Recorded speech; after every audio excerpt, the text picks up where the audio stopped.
Pastor Rosenildo, que prazer recebê-lo aqui, a graça e a paz. Graça e paz, Ibe, que coisa boa, né? Muito bom estar aqui com você, muito bom mesmo. Você que tem sido aquele amigo mais chegado até que um irmão. Né? Que bênção, pastor. E estamos sempre juntos, e é um prazer, é uma alegria estar aqui hoje e também poder abençoar assim os nossos ouvintes e quem sabe, né, dirimir algumas dúvidas e ajudar você em alguma situação. Estamos juntos. Que coisa boa. Então a gente já vai, sem mais delongas, saber do pastor. Eu tenho certeza que você aí também quer saber. A pergunta é a seguinte, pastor Rosenildo, a Bíblia é um livro motivacional, pastor? Essa é uma pergunta muito boa. Hoje nós estamos vivendo a época do coach, Sim. Né? É a época das grandes palestras, dos incentivos e coisas que há algum tempo a gente também não víamos. E o tema é muito bom e eu vou abordar, Ibe. Eu quero pedir licença a você para fazer um bate-papo em cima de alguns pontos e aí depois eu dou minha opinião. Coisa boa. Então vamos lá, pastor. E aí eu te digo se ela é ou não é. Mas o próprio ouvinte, ele vai tirar suas conclusões, ele vai entender aonde eu quero chegar. Mas pastor, vamos lá então. Eu queria que o senhor fizesse primeiro uma explanação para a gente lá na frente saber se de fato a Bíblia é motivacional, né? A Bíblia Sagrada, Ibnés, ela é composta, todo assunto que você precisar, tudo, ela é atual. Né? A Bíblia, ela já dizia o grande evangelista, né, o Billy Graham, que a Bíblia é mais atual do que o jornal que vai sair amanhã. Né? Então ela já sabe. Então, há uma diferença muito grande na palavra motivacional e autoajuda. Sim. Né? E muitas pessoas, elas começam a ter a Bíblia como autoajuda. É como alguns irmãos. Vou andar por um caminho aqui, daqui um pouquinho eu respondo, viu? Eu lhe dou a minha palavra final. Alguns irmãos, nos carros, você vai encontrar, o camarada está com a Bíblia aberta no tabelier do carro, né? E a Bíblia está lá no Salmo 91. Chega, está manchado. Isso, Chega em casa, ela está pendurada lá, está no armário, está numa mesa. Salmo 91. Como que aquilo fosse um amuleto de sorte. E não é. A Bíblia não é isso, não quer dizer isso, né?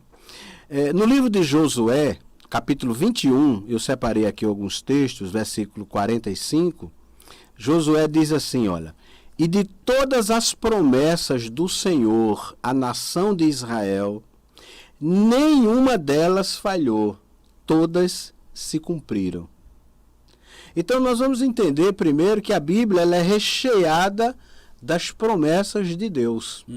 E essas promessas, elas chegam para nós em tempos assim de lutas ou de alegria. Né? Quantas vezes tem pessoas que estão aflitas, tem gente que nunca pegou na Bíblia. Por exemplo, estamos vendo agora bem atual, o conflito na Ucrânia, em outros países que estão sendo bombardeados agora. E eu acabei de ver agora uma imagem dos ucranianos, das pessoas numa praça, tudo de joelho, buscando a Deus, ajoelhados. Então, queridos, a forma como você vai se dirigir a Deus e a palavra, ela vai ser uma motivação para você, vai ser um momento.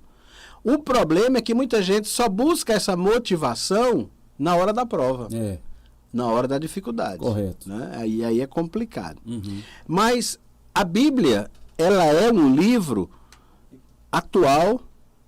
A Bíblia tem 8.810 promessas para nós. É muita promessa, né? Não é? Muita promessa. E se ela tem promessa, ela vai nos motivar. Não é? Por exemplo, quando o Senhor diz, eu estarei convosco todos os dias. Não é uma promessa? Correto. É uma promessa.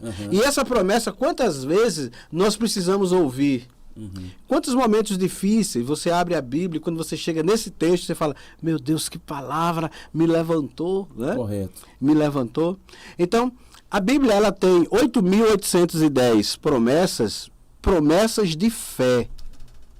Agora preste atenção. 7.487 promessas são de Deus para nós. Sim. Para nós. 290 promessas são feitas do homem para Deus. Então veja a proporcionalidade aí. 7.487 é de Deus para o homem. 290 do homem para Deus. Promessas. Correto. E essas promessas, ela vai nos motivar. Agora, pastor, só lhe interrompendo. Vamos lá. O senhor acredita que no nosso meio cristão ainda tem muita coisa daquilo que a gente vê no mundo, pelo fato da pessoa vir de lá, por exemplo, cheio de superstição? Eu, por exemplo, conheci pessoas, e conheço ainda, crentes que gostam de receber versículos como se fosse signo, né? Eu me recordo que um dia eu estava numa igreja e o pastor que pregou trouxe uma palavra do céu. O culto foi tremendo. Aqueles cultos avivados que a gente sente a presença de Deus marcante na igreja. E curiosamente, quando terminou o culto, eu estava conversando com esse pastor e chegou uma irmã e disse: pastor, o senhor me dá licença? Ele disse: pois não. O senhor pode tirar uma palavra aí para mim? Aí ele disse: ô minha irmã, a senhora estava no culto? Ela disse: estava. Ele disse: meu irmão, ninguém sabe se a terra subiu, se o céu desceu, e a senhora está me pedindo uma palavra. O senhor acredita também que a gente tem esse hábito, pastor? No nosso meio tem gente que só gosta de caixinha de promessa. Ainda bem que na Maranata aqui a gente não tem essa prática. Mas há anos atrás, o senhor que é um homem da comunicação sabe que em toda a rádio tinha uma caixinha de promessa. Sim, né, pastor? Ficava bem lá. E uma vez eu falei na igreja, né? Aquela caixinha chamada de Caixa de Preciosas Promessas. E eu falei, gente, eu estou pensando em fazer uma caixinha dessa também, só que vai ser Caixa de Preciosas Lapadas. Eu digo, será que o pessoal vai comprar? Será que o pessoal vai não, pastor, vai não. Porque as pessoas querem ouvir aquilo que eles querem. Sim, sim. Entendeu? E isso é um problema sério. Às vezes a gente está no ar, quantas vezes a gente está no ar e tem um irmão ligando para a rádio para dizer, me dê um versículo. Correto. Pelo amor de Deus, irmão. A Bíblia tem 31.166 versículos. É só você abrir, escolha. Correto. Mas eu vou ligar, vou gastar o meu telefone, vou gastar o meu celular, vou incomodar o irmão para dizer assim, me dá um versículo aí. Né? E isso é muito complicado. E a gente tem muito isso no nosso meio, né, pastor? A gente tem muito isso, né?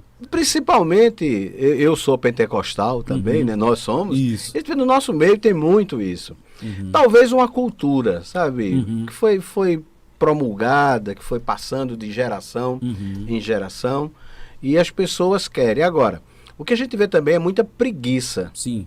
Muita gente que não lê Bíblia e querem aquilo tudo prontinho. Tem até uma historinha, se você me permitir. Não, fique à vontade. Diz que um irmão um dia acordou e ele disse, olha, eu vou tirar uma palavra. E ele abriu a Bíblia, fechou os olhos, foi folheando e chegou numa parte assim, ó, esse versículo aqui, tá, esse aqui Deus vai falar comigo. Aí quando ele abriu, tem assim, e foi Judas e suicidou-se. Aí ele disse, meu Deus do céu. Não, eu vou fechar. E fechou. Escolher outro. 2. Aí no segundo, vai tu e faz o mesmo. Meu Deus. Aí ele disse, não é possível. Ele disse, não, mas a confirmação vem no terceiro. Você já viu isso também? Não, essa eu não tinha ouvido, não. Tem os pentecostais, alguns, né? Não, pode pegar que é no terceiro que vem a confirmação. Aí no terceiro, era quando estava aquele Jesus falando com Judas e disse, o que tens para fazer, faz depressa, faça correndo. Né? Então ele disse, não, Deus não quer falar comigo hoje mesmo. Não. Então, gente, isso é muito sério. É muito sério. A Bíblia, ela é a palavra de Deus atual. Ela é a boca de Deus. Eu já ouvi alguns teólogos, eu discordo, respeito, mas discordo, dizerem que a Bíblia fechada é um livro, aberta é a boca de Deus. Eu não concordo com isso, Ibe. Porque ela fechada ou aberta, ela é a palavra de Deus, ela é a boca de Deus. Também penso assim, né? pastor. É como se eu estou com a boca fechada, não quer dizer que eu não tenho boca. Lógico, né? lógico. Então a Bíblia, ela é a palavra de Deus.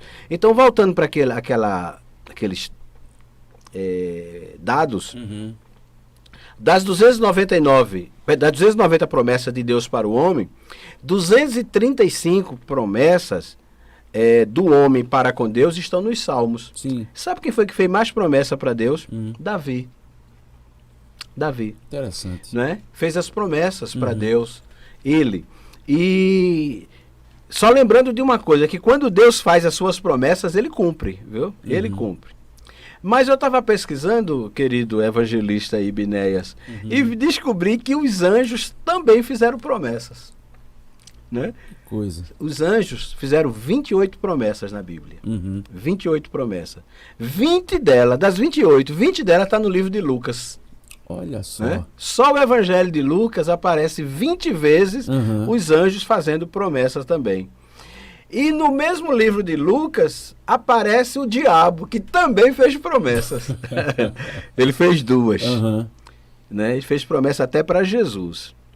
Se tu me adorar, eu te darei. Sim. Então tudo está no livro de Lucas.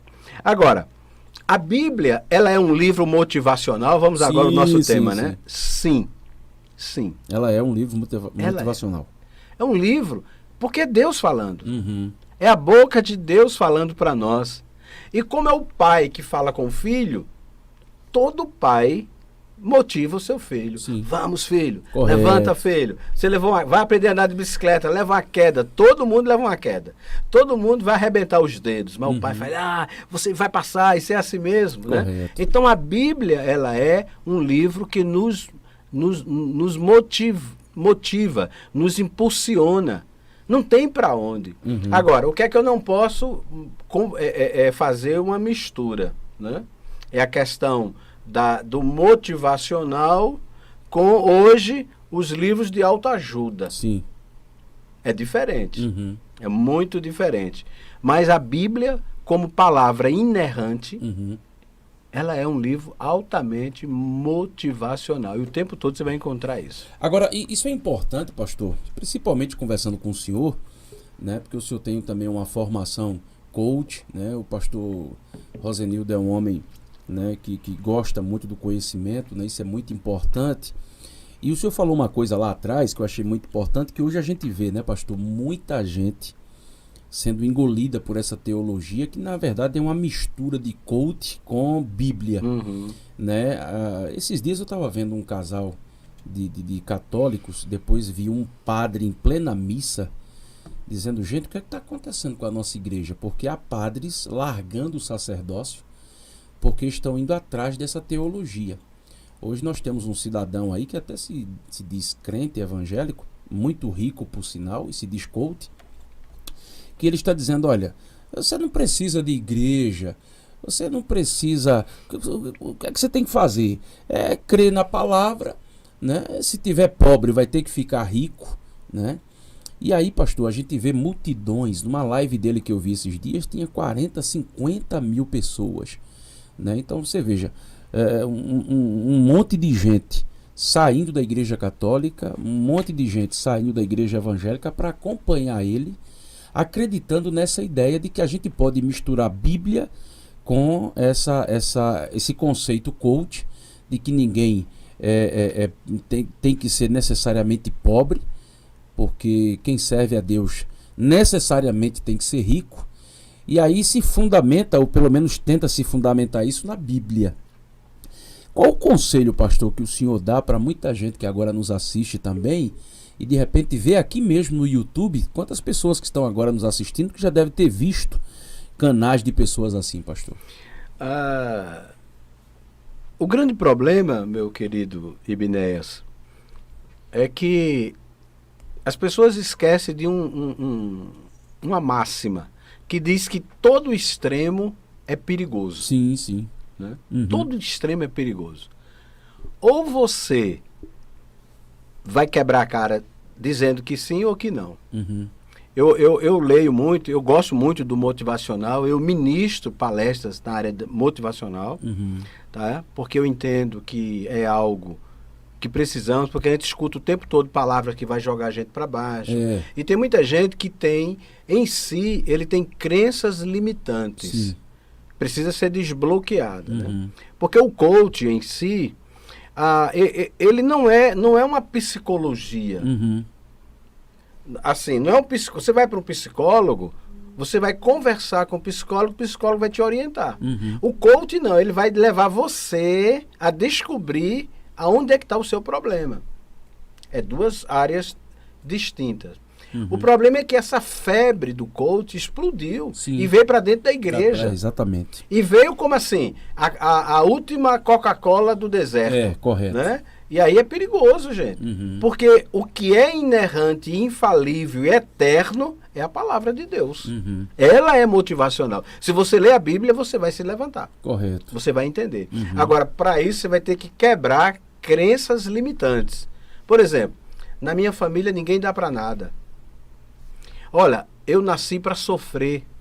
Uma certa vez, eu pregando numa igreja, eu já contei isso em alguns eventos que eu ministrei, e uma irmã chegou para mim e disse: pastor, se tem alguém na vida que nasceu para sofrer, esse alguém sou eu. Que coisa. Olha o que ela internalizou. Sim. Quantas mulheres hoje que são abusadas sexualmente na infância e causam traumas, ela bloqueia para o resto da vida. Não quer mais saber de homem. Não quer saber, presta, homem é demônio. Isso. E eu li uma matéria que tinha algumas mulheres dessas que não queria saber de Deus, uhum. porque Deus apresentava-se a ela como uma figura masculina, Deus, o homem. Sim. E ela disse que ela tinha trauma de homem, por isso ela não queria saber, não queria ouvir falar de Deus. Uhum. Veja como o negócio é complicado. Correto. E a Bíblia, ela vai trazer para a gente exatamente a palavra da libertação. Se, pois, o Filho vos libertar, verdadeiramente sereis livres. Uhum. Então, essas crenças limitantes, elas precisam ser quebradas. Uhum. E aí você vai precisar de uma ajuda profissional. Por exemplo, hoje há um grande problema que muitos colegas, pastores, querem dar uma de psicólogo. Sim. E eu já encontrei várias vezes, vários casos no meu ministério que eu vi que não é da minha alçada. É uma parte clínica. Uhum. E aí eu tenho que fazer o quê? Encaminhar para o profissional. Uhum. Eu sou pastor, eu cuido do espiritual. Uhum. Deus me dá o discernimento até para eu ver o que é que está se passando. Correto. Mas para tratar, tem a pessoa correta. Uhum. E é isso que a gente precisa entender. Então, nessa febre, agora houve uma febre muito alta, já está em declínio, né? Uhum. Sobre o coach. Parecia que... Eu falei, gente... Aí eu fiz o curso. Sou formado. Uhum. Acompanho o meu professor, né? Que é o pastor Clodoaldo Massagli, lá de São Paulo. Uhum. Mas ele prega, ele ministra, a base dele... Eu fiz pelo Instituto de Coach Cristão, uhum. Tem base na Europa também. Até ele me convidou agora para conhecer a base lá, uhum. lá no Canadá também, né? Tem Europa e tem também lá no Canadá. Uhum. E ele é um mestre, mas ele especializou-se em passar para a gente Sim. sobre a questão do coach ministerial. Sim. Aí a gente precisa. Uhum. Precisa. Por quê? O resto está na Bíblia. Sim. Está na Bíblia. A Bíblia é motivacional. Se você lê a Bíblia, tanto é que quando tem, por exemplo, quando aconteceu a queda, né, o acidente lá do World Trade Center, em 11 de setembro, né, que ficou muito famoso, sim. aquela fatídica tragédia, todas as Bíblias se esgotaram na cidade uhum. e nas adjacências. O povo correu para a Bíblia. Correu. Por quê? Porque a Bíblia, ela é a palavra de Deus, ela é a boca de Deus. E como Deus fala através da Bíblia, ele nos motiva, gente. Uhum. Agora, pastor, eu sempre que estou com o pastor Rosenildo, sempre que vou pregar lá na Igreja Batista Kadosh, eu percebo uma preocupação sua com a palavra. E eu queria que o senhor falasse um pouco. Por que é que muitas vezes a gente vê um povo tão despreocupado em relação à palavra? O senhor acha que isso também é culpa do povo? A liderança também não fomenta isso no povo? Eu queria que o senhor falasse um pouquinho sobre isso. Se a Bíblia ela é motivacional. Se a Bíblia faz um bem muito grande à saúde, eu estava lendo uma pesquisa recentemente, até falei no rádio, que pesquisadores, salvo engano, norte-americanos, descobriram diversos benefícios para a saúde do corpo para quem lê a Bíblia. Eu achei isso espetacular. Agora, como é, pastor, que a gente tem uma preciosidade dessa? É um compêndio de sabedoria, de conselhos, de tanta coisa boa, porque a Bíblia fala de tudo. Um dia desse eu fui aqui no shopping e eu comprei um livro só pelo título, né? Os Conselhos de Salomão para Ficar Rico. E não era um livro cristão. Era um camarada, um escritor secular, que abriu a Bíblia e começou a ler Salomão e descobriu vários conselhos de Salomão para se tornar uma pessoa rica. E eu nem cheguei a ler esse livro, mas só pelo título eu disse, caramba, e aí fui ver se era pastor, se era... Não, era um escritor secular. Então a gente vê que a Bíblia atende todas as demandas do ser humano. Mas por que pastor, que a gente vê um índice de analfabetismo bíblico tão grande, numa era de tecnologia, onde no nosso celular a gente pode ter 10 aplicativos de Bíblia? Na sua opinião, o que é que está faltando? O senhor que também está na posição de líder, de pastor, o senhor acha que falta ainda instigar o povo a ler mais, a procurar mais a palavra, ou o povo em si também, claro que não é todo mundo, mas uma grande parcela é relapso na leitura da Bíblia? Há um texto que diz que o meu povo perece por falta de conhecimento. Uhum. Olha, eu já ouvi matérias também de dizer que o povo mais bobo, eu sou pastor, viu? Sou pastor. Já passei dos 30 anos de ministério. Muito tempo. Já tenho uma certa bagagem, né, na área. Mas diz que o povo mais fácil de manipular é o crente. Que coisa, né, pastor? Por quê? Porque o povo não quer crescer. Sim. O povo não busca, Ibe. Uhum. E aí, por ele não buscar, ele se agarra a qualquer coisa. Uhum. Aí hoje tem gente, né, unção do cuspe. Eu vi um vídeo na internet, numa igreja, irmãos, aquilo é uma aberração. Um pastor daquele era para ser preso. Ele colocar o povo todo assim diante do altar, pegar eu acho que você está me vendo aqui, sim, com água. Sim. O cara pegar um copo com água, encher a boca de água e mandar o pessoal abrir a boca e ele bocejar a água e jogar na boca das pessoas. Receba! E o povo caindo no poder e os outros. O cara jogando a água dentro da boca dos outros, irmão. E a igreja lotada e o povo, oh, glória, aleluia! Quer dizer, há uma falta de entendimento. Uhum. Hoje eu tenho falado muito, eu tenho me preocupado com uma coisa. É com o dia da prestação de contas. Porque nós, pastores, vamos prestar conta, viu? Pelas nossas ovelhas. Nossas não. As ovelhas dele que o Senhor nos deu para pastorear. Hoje há a igreja do entretenimento. Hoje há a igreja da festa, do oba-oba. Há igrejas hoje, irmãos, e você vai dizer, pastor, tu está falando da sua classe, do seu povo, não. Eu estou falando daquilo que eu creio que é errado. Uhum. E aí, o que acontece? As pessoas querem hoje levar a igreja para o lado do entretenimento. Sim. O cara quer ter o melhor telão, que é para mostrar que a igreja dele é melhor do que a do outro. Exatamente. Ele quer ter o melhor som, e sim, deve ter mesmo, mas não para esnobar, né, para competir. Uhum. O jogo de luz tem que ser aquela pirotécnica toda e tal. E a simplicidade do evangelho. Por exemplo, hoje, eu estava vindo para cá, uma irmã que já foi da nossa igreja, que está em outro local, ligou para mim e disse, pastor, o senhor pode arranjar, pastor, uma cesta básica, eu estou passando necessidade e tal. Eu falei, de noite pode ir lá na igreja, porque eu conheço a história dela. Sim. Então, hoje em dia, irmãos, tem muita gente preocupada com tantas coisas e esquecendo do básico. Uhum. Quantas pessoas dentro da igreja precisam hoje de um medicamento? Uhum. De uma passagem para ir no médico. Ah, mas igreja não é para isso. Que conversa é essa? O dinheiro da igreja vai ser investido na obra. E lá eu estou falando isso porque você pode procurar a tesouraria da Kadosh, onde eu pastoreio, pode procurar o meu povo lá, E a gente investe na vida das pessoas. Então, o grande problema hoje é que as pessoas apresentam-se assim de forma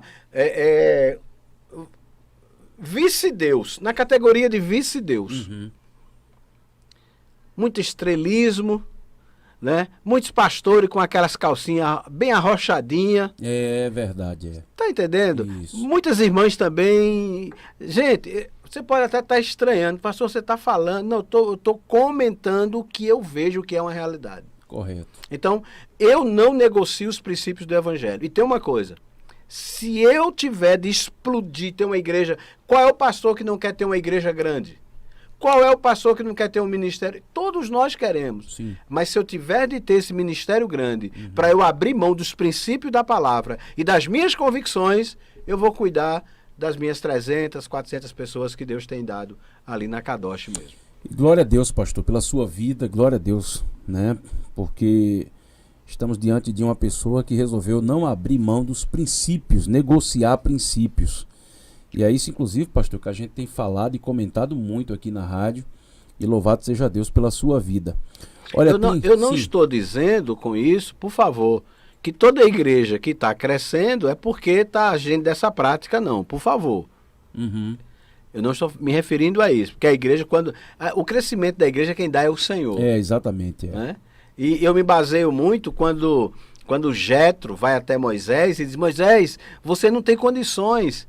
E aí, nesse texto aí, ele diz, nomeia os líderes, líder de 50, de 100, de 500, de 1000, coloca lá o pessoal. Então, eu aprendi muito com essa lição, porque quando ele diz, nomeia de 50, de 100, de 500, chefes de 1000, ele usa até a nomenclatura chefe, né? Uhum. Líderes.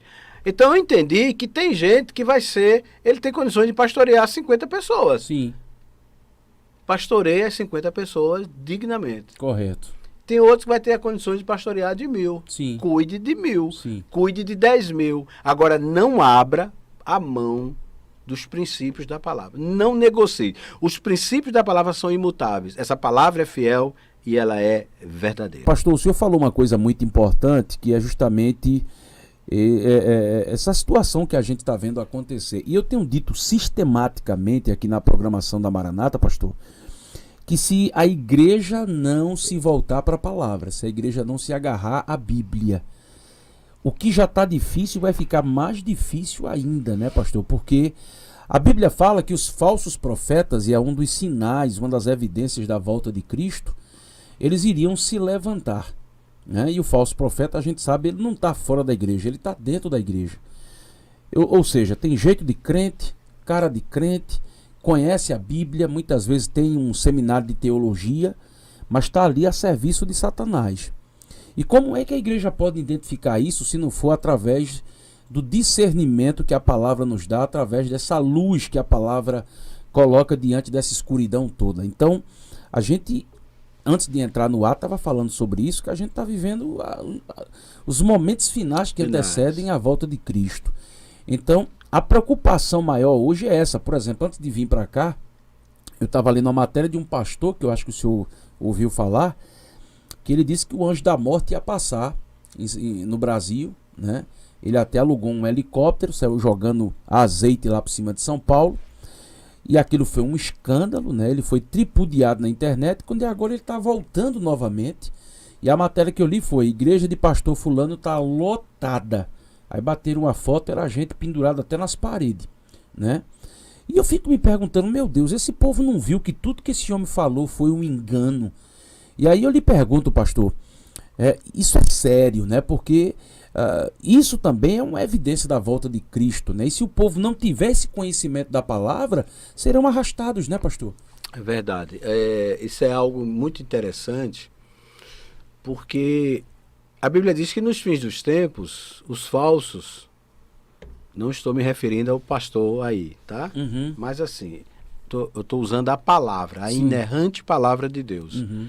Diz que nos fins dos tempos, os falsos profetas apareceriam e, se possível for, enganará até os escolhidos. Até os escolhidos. Então, hoje a gente está vivendo isso. Uhum. Hoje há uma preocupação do que nós chamamos do hedonismo, que é a busca, né, do homem, do natural. As pessoas hoje, elas vivem como se fosse semideus. Sim. As pessoas vivem como se nunca fossem morrer. Como se não houvesse amanhã. Amanhã. Tá entendendo? Então há uma briga, há uma luta, primeiro por dinheiro, por posição. E uma certa vez eu conversei com um homem, um milionário, e ele disse a mim assim, pastor, eu daria tudo que eu tenho, tudo que eu construí na vida, para ter uma coisa só, saúde. Que coisa. Né? Por exemplo, comer um prato de feijoada, ele não pode. O cara tem dinheiro para comprar os bois todinho do Mato Grosso do Sul, do Mato Grosso, mas não pode comer um prato de feijoada. Não tem saúde. E as pessoas hoje estão vivendo assim, a preocupação, o cerne da vida de muitos crentes hoje é o seu bem-estar, é o dinheiro, é a posição. Como se nada disso fosse acabar, Ibe. E a Bíblia diz que há um momento, eu contei uma história no culto essa semana, eu vou repetir aqui agora, de um pai que conversando com o filho, falou, filho, você vai crescer, você quer ser o quê? Um menino de 12 anos, 13 anos. E ele disse, pai, eu vou estudar, eu vou terminar o meu 2º grau, vou fazer o vestibular. Aí o pai, e depois? Ele disse, depois, pai, eu vou para a faculdade, e aí eu, terminando meu curso, eu quero me casar. E o pai falou, e depois, filho? Depois que eu me casar, eu quero ter filhos, e eu quero organizar minha vida, vou ter meu emprego, ganhar meu dinheiro. E o pai, e depois? Ele disse, depois disso aí, pai, eu já vou estar bem de vida, bem organizado e tal. E se depois? E depois eu vou ter uma família linda, abençoada. Se depois? Depois eu vou estar velho, pai. Aí eu vou me aposentar. Ele disse, sim, filho, e depois? Eu, depois de aposentado, eu vou morrer. Aí o pai pergunta, e depois que você morrer? Eis a questão, né, pastor? Aí o menino só fazia planos para si. Sim. Para o momento. Para o natural. E o pai pergunta, filho, e depois que você morrer? O grande problema que nós temos hoje é que as pessoas hoje não querem mais pregar nas igrejas sobre pecado. Eu louvo a Deus porque lá na Kadosh eu não abro mão desses princípios. Tem gente da nossa igreja assistindo aí, nosso bate-papo aqui. Mas não pode, gente. Não pode. Pecado é pecado. Nunca deixou de ser pecado, não. Correto, pastor. E precisamos lembrar disso. E naquele dia, a Bíblia já diz, olha, a palavra de Deus, ela diz assim, ó, naquele dia vai ter muitos que vai dizer, pastor, Senhor, eu preguei, eu expulsei demônio. Expulsou. O demônio saiu. Mas ele vai dizer, eu não te conheço. Correto. E o pior de que não ser conhecido por Deus é ser jogado aonde? No lago de fogo. Apartai-vos de mim, maldito, para o lago de fogo. Correto. Eu não creio que a gente tenha muito mais tempo aqui na Terra, não. Eu, Rosenildo, eu tenho uma ideia de quanto tempo. Mas eu não posso dizer aqui porque vão sair dizendo que eu estou prevendo a volta de Jesus daqui a pouco. Mas eu sei que está às portas. Correto. Está às portas. É tempo de vida no altar. É tempo de santidade. Ei, minha irmã, escuta, esse namoro aí, ó, que é prostituição pura, e você sabe que é prostituição. Priorize Deus. Ei, meu irmão, esse relacionamento que tem afastado a sua vida espiritual vai levar você para o inferno. Essa palavra, por isso que João Batista, quando pregava, a turma dizia, não é possível. Exatamente. Não é possível. Irmão, nós não podemos levar esse evangelho de meia tigela, evangelho fraco, evangelho sem mudança de vida, evangelho que não transforma a vida, não. Pessoas agarradas aos bens materiais, pessoas que vivem a vida, mas vivem de uma forma que Deus é segundo plano. Primeiro lugar sou eu. Segundo lugar, eu. Terceiro lugar, eu. Quarto lugar, se sobrar alguma coisa, mas eu em primeiro lugar. A palavra de Deus, ela nos leva a esse conhecimento. As pessoas hoje, elas são manipuladas, muitas delas são manipuladas, entendeu? E por esses pastores, por esses pregadores da elite, que chega na sua cidade de helicóptero e chega ali e para falar com ele, nenhuma ovelha tem a liberdade de falar com ele. E eles têm um poder de oratória muito, muito, sabe? E aí esse evangelho ele tá se esvaindo. A igreja numericamente está crescendo. Mas a essência. Correto. A essência. E assim, né, pastor, uma coisa que me entristece muito, eu não sei você aí que está nos assistindo, mas ontem, por exemplo, eu vivi uma experiência que, mais uma vez, cortou muito meu coração. Né? Eu estava ali na praia com Ruth, a gente foi descansar um pouquinho, e uma irmã mandou um áudio para Ruth, querendo me convidar para pregar numa igreja. E pastor, como eu voltei para casa triste com aquilo, e comentando isso no carro com Ruth, porque a irmã nos fez o convite, e no final ela disse assim: por quanto é que irmão Ibe vem pregar aqui? Aí a resposta de Ruth foi: irmã, a gente não cobra por aquilo que a gente não detém, que não é nosso. A gente vai ministrar a palavra de Deus. Isso não é nosso. Aí ela começou a chorar. E disse: irmã Ruth, eu estou chorando porque eu convidei. A gente convidou a igreja aqui uma pessoa para vir cantar.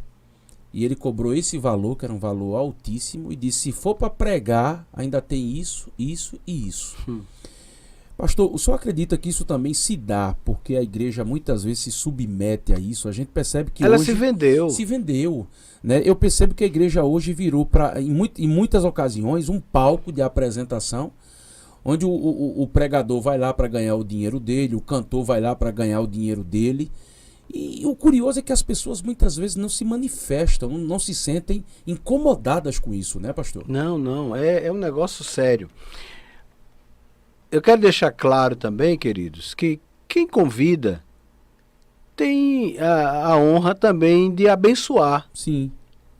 Né, as pessoas. Porque é meu amigo, mas eu quero honrar, eu quero semear na vida dele. Correto. Agora, tudo que tem preço não tem valor. Uau! Entendeu? Tudo que tem preço não tem valor. Uhum. Eu tenho ministrado pelo Brasil, aí afora, muitos estados, e 90% das igrejas que eu vou, eu compro a minha passagem de avião, eu vou pelo meu bolso. E lá a igreja abençoa. A igreja abençoa. Né? E pastor, quanto foi e tal, e dá uma oferta e tudo. Agora, eu tentei, agora há pouco, um pessoal aí de fora ligou para mim: pastor, a gente vai estar em Recife e tal, e precisamos, é uma banda de nome e tal, não vou citar nome não. Uhum. E aí eu falei: como é que fica? Não, você vai fazer um show na sua igreja, um show. Eu disse: sai de ré. Né? A minha igreja não é palco de show. A minha igreja que eu falo, não, a igreja que eu pastoreio é lugar da presença de Deus, é lugar de culto, de adoração. Mas show, aí já me quebra. Correto. Eu sou matuto, né? Uhum. Eu vim do interior. Mas nós somos, professor. E aí essas coisas ficam enraizadas, né? Entranhadas. Correto. E aí disse: não, você vai fazer uma bilheteria, só vai cobrar um valor e tal. Eu sei que, em suma, ficaria um culto, nesse culto show dele lá, eu teria que assumir um valor de R$9.000. Meu Deus do céu. Eu falei: meu irmão, muito obrigado por você ter lembrado da gente, foi bênção, foi maravilha, mas eu não tenho condições. Correto.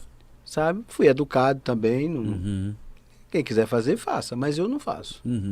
Eu fiz série de conferência na nossa igreja, fizemos a conferência Renovo ano passado, você participou. Sim, foi uma bênção. E eu, os colegas daqui, fiz a Semana das Primícias. Sim. Nós temos pastores aqui, amigos nossos aqui na região, homens de Deus. Correto.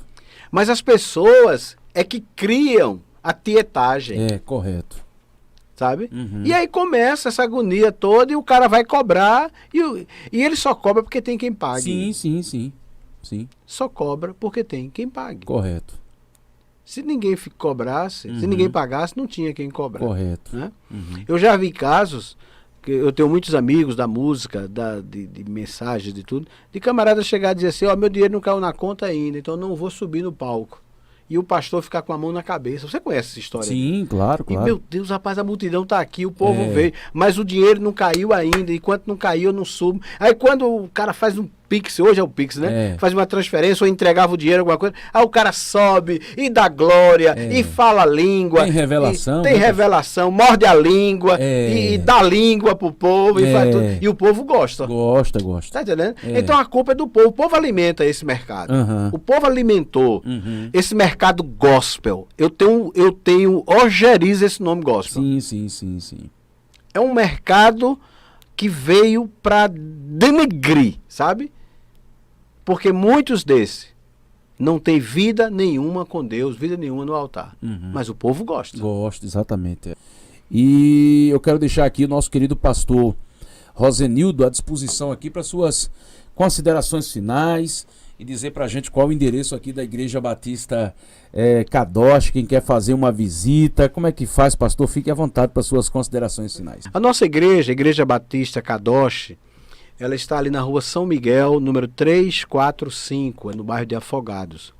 Eu fico muito feliz de poder participar com você aqui. Amém, pastor, amém. Meu amigo, né, meu irmão, e poder somar alguma coisa. Gente, eu não estou aqui me apresentando como o dono da verdade, como o infalível. Não, eu erro, eu falho, eu posso cometer meus erros, mas a palavra não. Essa palavra é fiel e ela é verdadeira. E essa palavra motivacional, a palavra que tem várias promessas na Bíblia, ela tem promessa de salvação, tem promessa de batismo com o Espírito Santo, promessa da volta de Jesus, promessa de curar as nossas enfermidades, promessa que nos leva a crer nas nossas orações. Olha, tem promessas. E essas promessas são palavras motivacionais que nos eleva e que nos enaltece. Olha, a todos vocês o nosso abraço, muito obrigado pelo carinho da sua audiência. Um abraço a todos, até lá.